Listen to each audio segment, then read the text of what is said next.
Conexão História.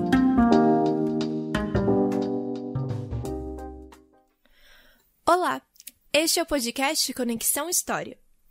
Neste último episódio, o professor Reginaldo Dias faz um balanço da era Collor e de suas consequências para o nosso país. Ele é professor de uma das disciplinas sobre História do Brasil. Confira a entrevista dada à aluna do curso de História da UEM, Lorena Franchivi. Em 1989, o Brasil viveu a última etapa do processo de redemocratização, que é a eleição presidencial direta, que não ocorria desde 1960.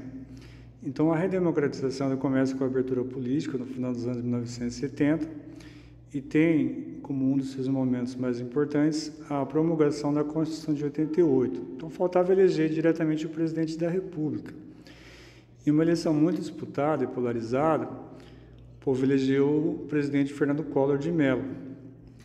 E o mandato dele, que começou com muita esperança, como é natural no início de mandato de um presidente eleito, ele foi gerando muita frustração em decorrência dos impasses econômicos herdados da época da ditadura. O governo não conseguiu ter políticas consequentes que contornassem os problemas econômicos, e o presidente foi perdendo popularidade.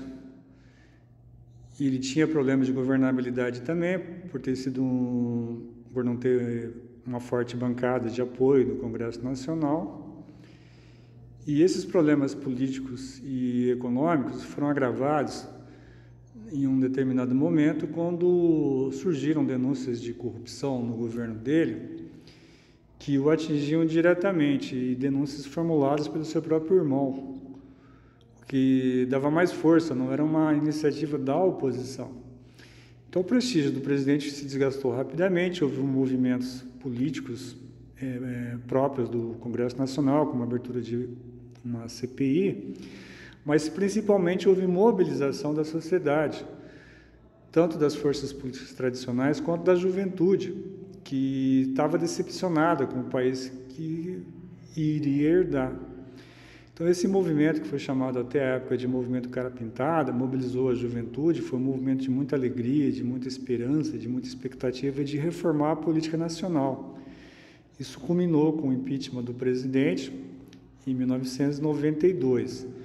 Então, o impeachment é um processo traumático, porque ele significa que aquele que foi eleito não correspondeu à expectativa e foi catapultado do cargo pelos motivos alegados, mas, ao mesmo tempo, pela mobilização social que houve, havia a expectativa de que esse trauma ele fosse superado dentro do processo democrático, dentro do aprofundamento da experiência democrática, como acabou acontecendo, né? Então, embora houvesse um trauma, havia também uma forte esperança de que aquele processo de redemocratização iniciado lá atrás pudesse culminar na mudança do país e na mudança dos hábitos políticos. Então, eram essas as mensagens principais que o movimento em favor do impeachment trouxe para a cena política brasileira.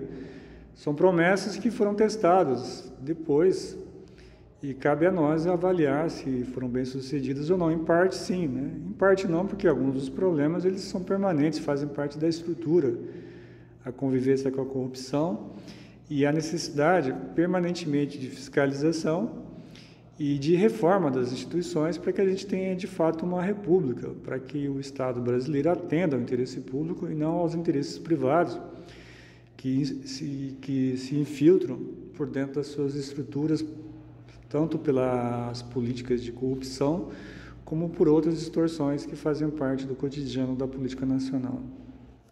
O podcast Conexão História fica por aqui. Até a próxima temporada.